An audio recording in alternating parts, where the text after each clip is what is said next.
Houston Life, Boots for Troops, and U.S. Power Pros salute our armed forces. Welcome back to Houston Life. May is Military Appreciation Month, and we're teaming up with Boots for Troops and U.S. Power Pros to highlight a local veteran helping make a difference in the lives of other vets. Yeah, like so many vets, local Army veteran Michael Kaltenbach was faced with all kinds of challenges after returning to civilian life. He felt like something was missing, so he found community by turning to an unexpected hobby, beekeeping. Sometimes veterans don't like to be in large groups, you know? This is where this is beneficial to me. When I was in Iraq, we did route clearance.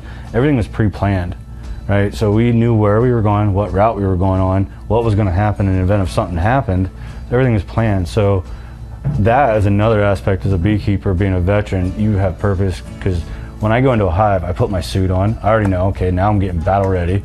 I'm getting all my stuff together. I'm making sure all my gear's in order. So that's where that kind of comes for full circle too. Like, I found myself putting on my bee suit and going, like, all of a sudden realized 10 years ago. You trained for this? Yeah. I was training for this and didn't even realize it in a weird way. Wow. So, you know, I've talked to other vets and they say the same thing. You are a vet. You were in a combat arms unit serving in Iraq from 2007 to 11. What were you going through when you came home? The biggest thing, and a lot of vets go through different things. So for me, it was more the separation from my brothers. I went from a year of being with my brothers in Iraq to those guys no longer existing. I went back to my small town in Pennsylvania, and then it was like trying to readjust. And like, I lost that camaraderie, that group of people that I, you know, worked with day in and day out for 4 years. And, you know, that's how I tried everything. I went down the rabbit hole of a lot of different things to try to find, you know, that rush or that connection through different groups, and, you know, bees are where I found it. I see all those circles, those cells that are, it looks like a little worm in there. That's what I call like a pupa, a larva. That's different stages. So the queen will go in here and lay a little egg, and then through the stages, it'll go in there and hatch, and all this is worker comb. For me, it was a distraction from the noise. You know, it was, you know, I had purpose again. It gave me something to look at. It gave me something to do. It gave me something to nurture, right? So like when I go into hive, it was more like the minute I opened up a hive and was like, just entranced by everything that goes on there, and just was like looking at every little thing because I had something to focus on, right? So I was looking for the queen, I was looking to see how the health of the hive was, I was looking at all that, and I forgot about everything that had happened in my past. I forgot about everything that happens every day, or the guy that cut me off on the street. All that kind of drama just went out the window, and I just, you know, became soaked up in that. I'm looking to see if the queen's laying. I'm looking to see how the brood looks, which is like your brood comb. This is all your queens. This, like, see all the patch cells there? So this is a really good, healthy hive. Look at the pollen. So that's all the pollen that the bees are bringing in, and they pack it into these cells. Even through just beekeeping, the therapeutic side of it, that doesn't just end with beekeeping. It goes with the processing of the honey. And the packaging. Yeah, the packaging. You know, there's a lot that goes into that. The other thing I like to do is I like to infuse the honeys. I got so much honey, I was like, what can I do?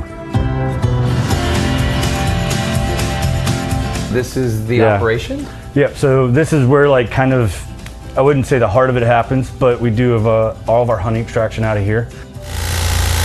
This has cut a lot of honey, so it's probably starting to near its end. There's a lot of different pieces of equipment to do this. I just, for my purposes, this is like my favorite way to do it. You know, that's all packed full. We'll take this frame, and then drop this in here.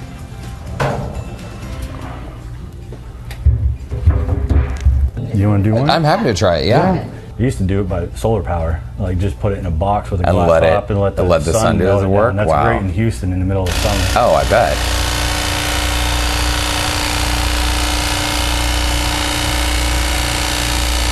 Now, because what we did here is we've uncapped that, so now all the honey's sitting in there.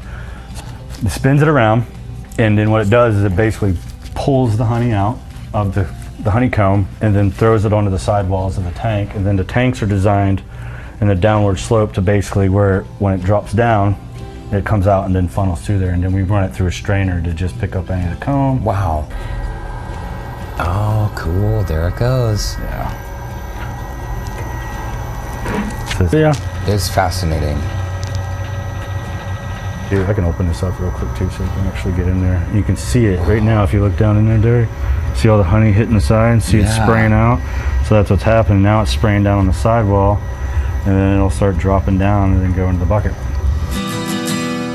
The logo is not just a name, but there's a lot going into that too. Like, that's not just the Army. There's the Marines in there, there's the Air Force, there's everything. It's all military. That means family. When I hear Soldiers of Wax, I don't think of anything else but family.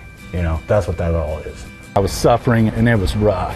I got sober, and a couple years later I was like, hey, I'm gonna get a hive. I met Michael, and so it's been really cool. He's my go-to since he's kind of my neighbor, and he's a vet, and so we have a lot in common, and no matter what we look like, where we come from, we're kind of the same. What's your plan with the business? How big do you want to grow? I've thought about that a lot, and I never even thought it would get this far, but what I want out of this is just to help other vets. I want to connect with vets, make a community out of it, give my space. I have the opportunity to have all this stuff, so I just want to give it to everybody else to use. All right, well, That was what do you awesome. think? You were like a real beekeeper in there. Just for a day, right? I know, but look at all that work that goes into that. That is fascinating. It was a ton of work, and he has been through all kinds. He truly is an expert when it comes to beekeeping. I can tell. He's seen all kinds of scenarios. And while this all started as a hobby and a side hustle, now this is Michael's full-time gig. So he left his corporate job. He's focusing on Soldiers of Wax, so you can keep an eye out for him at farmers markets around town. Okay. And on our website, HoustonLife.tv, you can find a link where you can connect with him.